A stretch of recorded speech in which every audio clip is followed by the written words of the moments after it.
Hi, my name is Joby McAnuff. Subscribe to Reggae Boys Commentary. Hello, everyone. I'm Simon Preston, and welcome back to Reggae Boys Commentary. Thank you so much for tuning in to another video on this channel. Really, really appreciate it. We have a very special guest with us this morning, this afternoon, whichever time zone you're in. It's none other than Nesta McGregor from the BBC Sports, presenter, writer, reporter. Nesta, how are you doing? Hope you're doing well. Good afternoon. Listen, I don't know how honest I can be, Simon, but as we speak, Christmas is coming up and it's been a tough year.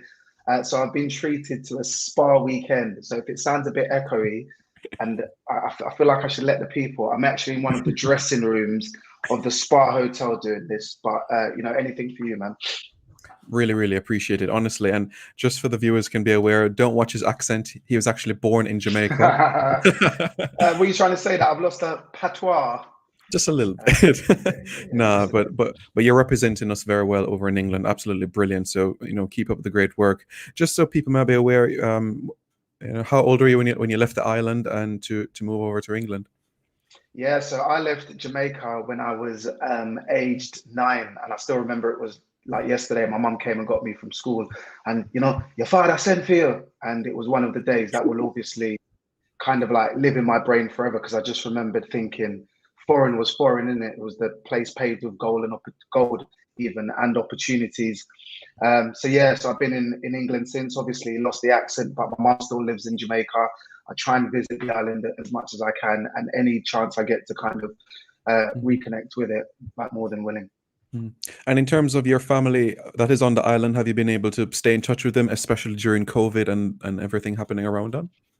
Yeah, it's been tough. It's been tough. So I last came there in March 2020, so just before the initial lockdown. So luckily, I got to see my mum and spend a bit of time with her. Then I've got brothers and sisters there as well. And obviously, times have changed. Before, when I first came here, I used to write letters, or phone calls are expensive. But now you've got WhatsApp, Zoom. I'm talking to you now via video link. Sometimes annoyingly so, because Jamaican people do not understand time difference. So stop ringing me at 2, 3 in the morning for chit chat conversation. But no, I catch up with them. Obviously it's Christmas, so Christmas there will be lots of video times and catching up with the loved ones. Yeah, just before we get into the discussion and the title that we spoke about, just wanted to know from you, when you moved to England, was journalism, was media something at the top of your brain, or something that perhaps fell in your lap? No, like, the funny thing is, I remember being in Jamaica, and I was from quite a poor background in Jamaica, so I was lucky even if I went to school some days. So my mum plucked chickens for a living, and my dad used to load oranges onto the back of a truck. So I kind of saw that as work and kind of assumed that's what I would be doing as well. So I remember going to school, and I wasn't necessarily one of the brightest kids in school. When my dad went to England before me, kind of sent money back, so I went to an almost better school. But when I came here, I was still under the same mindset. It's only I had a few teachers, and they kind of saw that I was bright but maybe shy. So I used to love to read. I used to love creative writing stories, and they kind of nurtured me and said, you know what, that might be a career for you. But I went to college and studied electronics. It's only when I got bored of that, I kind of rediscovered my passion for storytelling and writing. Joined the BBC as a trainee, and I've been there ever since. Wow, it's been quite a journey that you've had as well. And we remember the story you did prior to the World Cup qualifiers, speaking to Amari Bell and company. What was that experience like prior to the qualifiers, doing a story about Jamaica, the land of your birth? Yeah, so it still pains me that France '98 is the only time people have realised Jamaica and the Reggae Boys, Reggae Girls have football teams.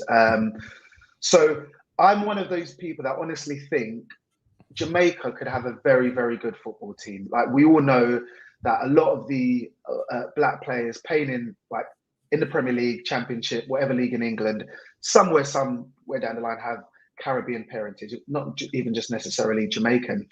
And I feel like for so long, Jamaica hasn't even been on their radar. It's always England. And I think after the World Cup '98, and I've spoken to players as well that played in that team, Dion Burton, Fitzhall, Robbie Earl, a few others who've kind of said Jamaica had a real moment there to kind of say, we've qualified for one World Cup with just 2 or 3 English UK-based players. What if we had a team of mixed of half the island and half the Premier League? Like, we could go places. Yeah, so linking up with Amari Bell when he got his first cap was just really special. And I wonder if the players that are currently in the setup are kind of whispering in a few more players' ears, saying, "Look, we only need one or two players. We might have missed out this time around, but like, in 4 years' time, let's like give this a real go, man." Yeah, definitely. Certainly was a great story wrap that you did where this was concerned. As it relates to the Premier League this season, I've seen you post on Instagram a couple of times and covering some matches like Sheffield United's last game of the season and so on and so forth. What's it been like covering the Premier League, especially this campaign for you?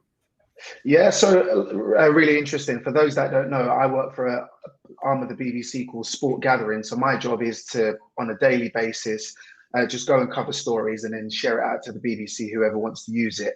But at the weekends, I report for a BBC One program called Final Score, and it's where the presenter will dip around the grounds and get the updates on the football. Just to quickly go back to last season, during COVID, that was just weird. Being in a massively empty stadium and being able to hear your own voice, and they come to you and the greatest goal ever has been scored, and it's just silent. So you almost have to put more excitement into it. So it's great to have fans back in the stadiums. And yeah, this season's been it's been interesting. It's taken sort of I guess a familiar pattern. We've got Man City top of the table. We've got the so-called other clubs, Liverpool, Chelsea's in and around them.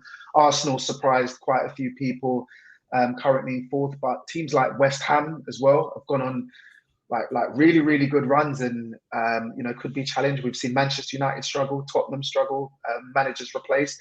So, yeah, it's just been really exciting. And after Christmas or just before Christmas is when it normally takes shape. We see Newcastle in trouble. And we all know the statistics or the predictions. No team that's not won in 14 games has managed to survive in the Premier League. And if you bottom up Christmas, usually you go down, which would be crazy considering they've just had a takeover. Billions in the bank potentially. Will they spend that in the Championship? So yeah, interesting. And in terms of this season in particular, as you know, we've had some great players that have stand out. I just want to start out with you with Ivan Toney. As you know, he's in national colours for Jamaica now. Amongst England fans, are there a bit of disappointment that he never got to wear the Three Lions kit? England are not spoiled on good strikers, good attacking players. But what they might be short on is alternatives, different style of plays. And I don't know if Gareth Southgate is the kind of guy that would want, in the most respectful way, to me, Mikel Arteta is like a rhino. And what I mean by that is he's big, he's strong, but he's also determined. It's a style of play which I don't necessarily think like England have always used. Yeah. For instance, in the Euros final just gone, England are 1-0 up.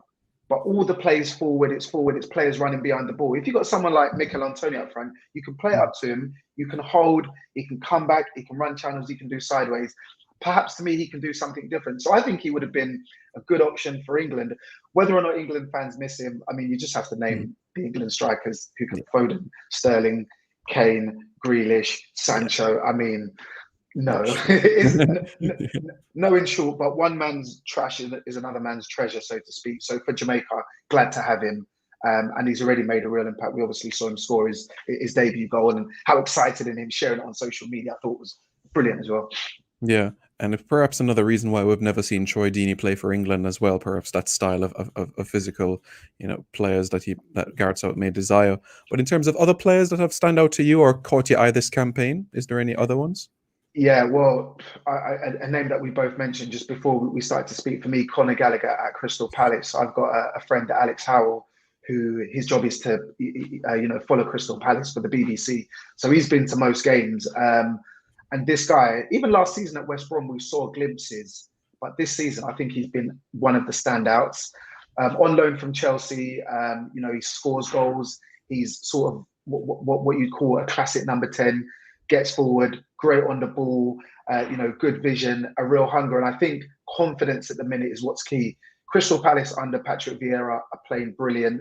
And he's in a team that's winning and enjoying his football. It's not like every week they're going out getting beat. He's not getting chances. He's actually on a team who are tough to beat and creating chances and not just relying on Wilfred Zaha, which Crystal Palace were doing. Conor Gallagher, we also saw make his full England debut as well this season. Again, it's the confidence and the belief. So we all know footballers, it's all about confidence. You can have a striker who's gone 20 games without a goal, suddenly start missing sitters. But the minute you score 1 and 2 back-to-back, all of a sudden you go on a run. So for me, we have a discussion all the time. At the end of the season, when the loan finishes, what do Chelsea do? Again, they have a squad full of riches. Can Crystal Palace afford him? Do Chelsea want to let him go? Does he go back to Chelsea, not play every game with who they've got? Or does he say, Palace is where I belong, or anywhere else in the Premier League? And a special mention as well, I'm a gunner, to Gabriel Martinelli, who for me, finally, we're kind of seeing what Arsene Wenger, was it Arsene Wenger that signed him? I believe so. Saw it in Brazil all those years ago. I think 3 assists in the last 5 games and 3 goals as well.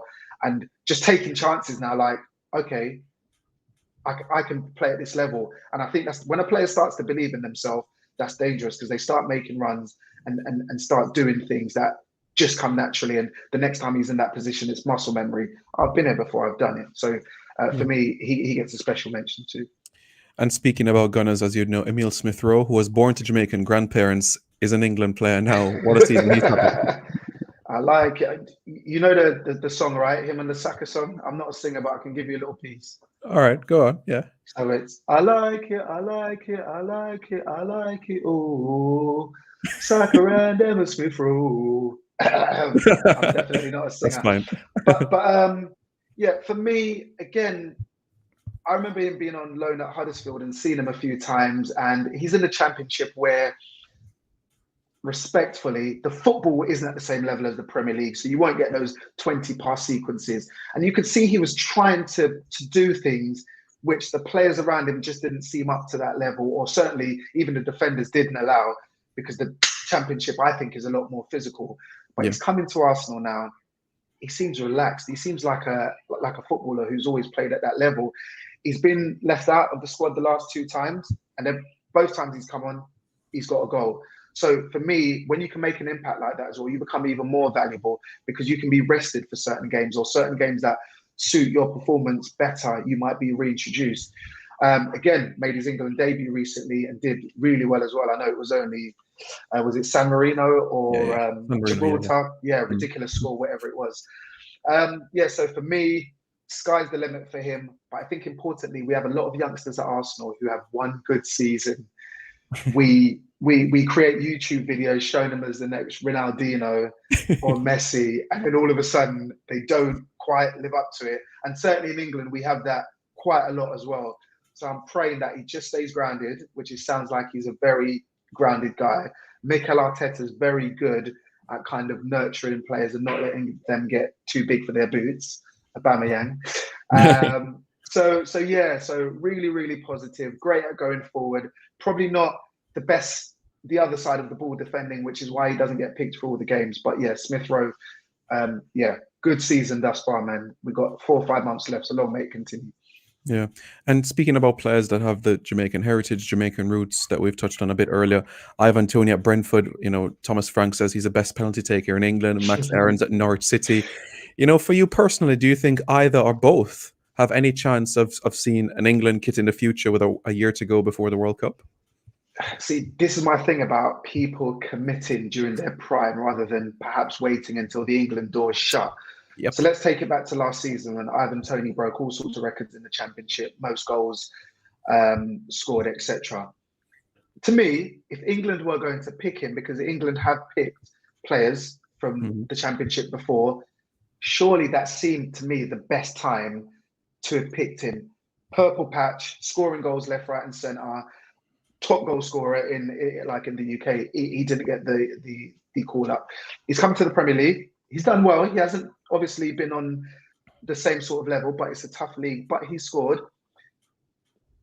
If he was going to be picked, it would have been in the qualifying stages. We're suddenly not going to go to a World Cup and all of a sudden, Harry Kane sit down for 10 minutes. It's Ivan's time. So to me, he's still young. So he's probably a very ambitious player who thinks, well, if I get 20 or 30 goals in a Premier League season, which isn't impossible, then maybe I can get the call up. And I've got no problems in Ivan Toney chasing his dream, because he's got ultimately way more chances of going to major tournaments and World Cups for England than he has for Jamaica. But at some point, whilst he's still ripe, while he's, it will be nice for him to say, you know what, England might not come, but let me give something to Jamaica. But that's me being very, very selfish. Yeah.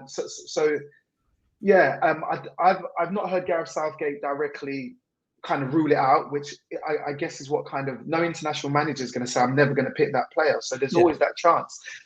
Max Aarons as well, and these are players who have played at, maybe youth levels for national sides. Mm-hmm. But Max Aarons is another one. If you look at the right backs that England have, there comes a point where maybe it's the travel. Maybe we need to start taking these guys on a holiday, just showing them what Jamaica's like and how they will be seen as royalty. But yeah, you've got Kyle Walker, Trent Alexander-Arnold, even Wan-Bissaka, Trippier. It's a long list of players, who potentially are going to be before Max Aarons, but maybe he has no desire to play international football, or maybe as we speak, he's sorting out his Jamaican passport. Who knows? It's quite a situation there. And I just feel that with the World Cup a year to go from now, Gareth would perhaps have a 15, 18 in his head and just looking for the pieces around it in a sense. Yeah, like Gareth Southgate has a starting 11 in his mind who are England's best starting 11. Then he has his subs bench, I would say, already thought of.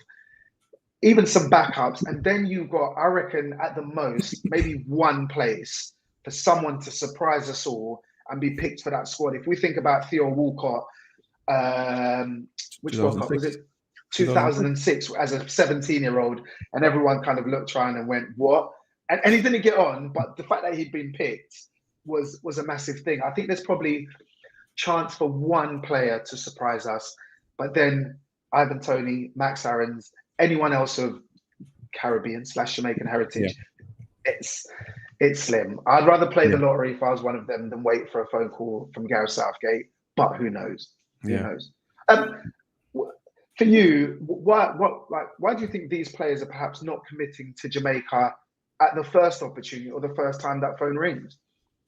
Well, from Ivan Toney's perspective, he's heard whispers from Ethan Pinnock, who has pledged allegiance to Jamaica, about what happens in the camp, certain things that happen behind the scenes with the Jamaican FA and so on and so forth. So that's perhaps why he's a bit on the fence right now, and why he's told when he's done interviews with people that he's still going to wait and work hard to see if an England cap is coming.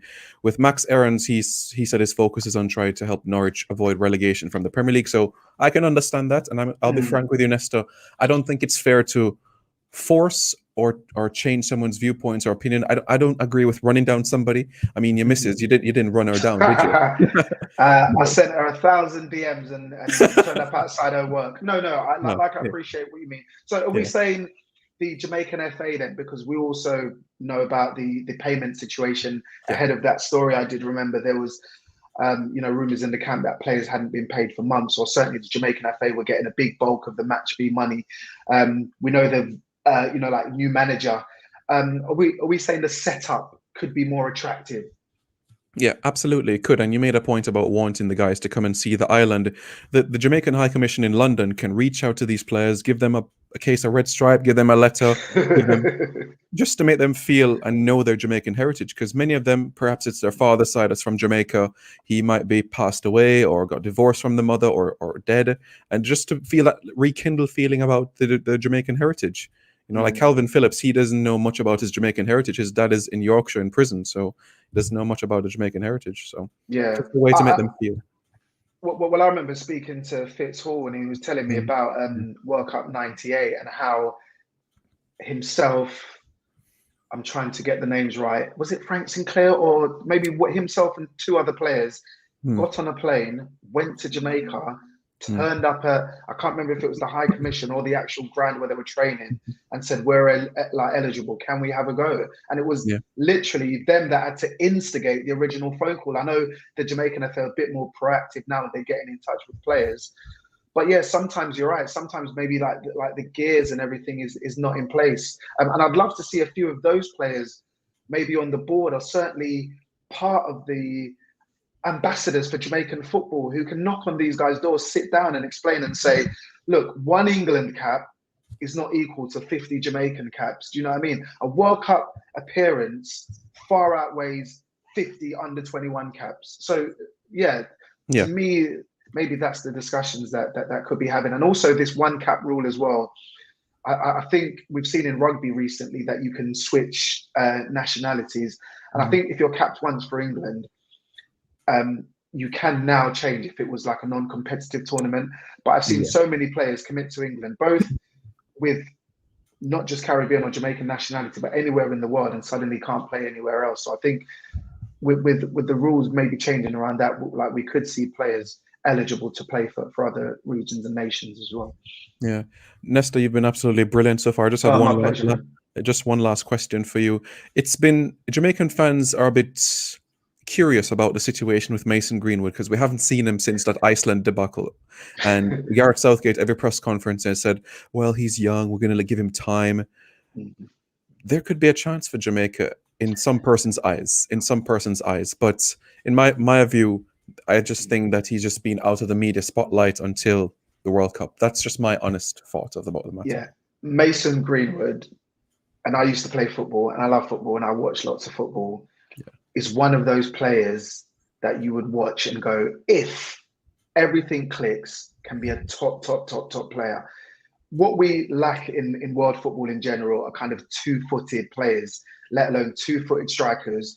And I play football where you look at a defender, I'm defending, I look at a striker and he's going to go to his right. And all day you can block shots. Mason Greenwood, anywhere, outside the box, inside the box, shift it either side and goal. And I think he has the potential to be one of the top players in the Premier League, one of the top players in Europe, which I think as long as that potential is still yet to be tweaked, I can't see him featuring for Jamaica. He will be in England's plans if he fulfills his potential. We all know about the incident you're talking about where he was disciplined and released from the squad. And obviously, I like Gareth Southgate's man management because he's let it known that was unacceptable, and almost by not picking him perhaps for the next squad or next couple of games, he's just hammering home that fact that when you play for England, you represent the badge, you're a role model, on and off the pitch, it's important what you do. And I think he's learned, and like you say, maybe keeping away from social media and the media in general is a good part of that because it means he gets to focus on his football. New managers come in, again, it's probably difficult for him to kind of, he had to prove himself under the old manager, then the new one. Again, he's one of those players that, because he can play anywhere across the line, it probably works to his disadvantage as well. Because he can play everywhere, maybe he doesn't have one strong position. But I think he's one that's probably out of Jamaica's reach only because, potentially he could be a top player. Yeah, that's fair. I really appreciate that. Thank you so much, Nesta. Really appreciate it. Stay safe, especially in the holidays, and enjoy the rest of the week that you have planned. And you, my brother, and I love how in your mind you've got this Jamaican 11. So whatever you've wished for Christmas, dash it away and ask Santa for your Jamaican 11. And I'll come and watch a stadium and drink a red stripe with you, man. Yeah, man. Next time you're on the island, let me know. And when I'm in the UK, I'll give you a buzz for sure. 100%, my brother. Yeah, man. Enough respect. Take it easy, and yeah, we'll be in touch.